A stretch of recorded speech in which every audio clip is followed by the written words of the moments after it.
ఏమంటివి మానవ జాతి నీచమా?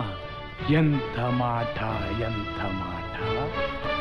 వైతరుని వరకు వెంటాడి వేధించి ముప్పుతిప్పలు పెట్టి మీ ధర్మసూత్రములను మంట గలిపి పతి ప్రాణములు దక్కించుకున్న నారీమణి సావిత్రిదే జాతి, మానవ జాతి.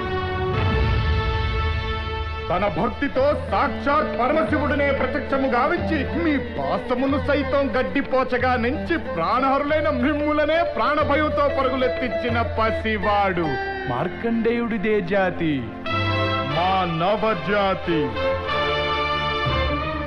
నీచమన్న మా జాతి మూలమున ఏనాడో అప్రతిష్ట మూట కట్టుకున్న మీరు నేడు జాతి అని మమ్ము అవహేళన చేయుటయా? ఎంత వివేకం, ఎంత జ్ఞానం, ఎంత కుసంస్కారము!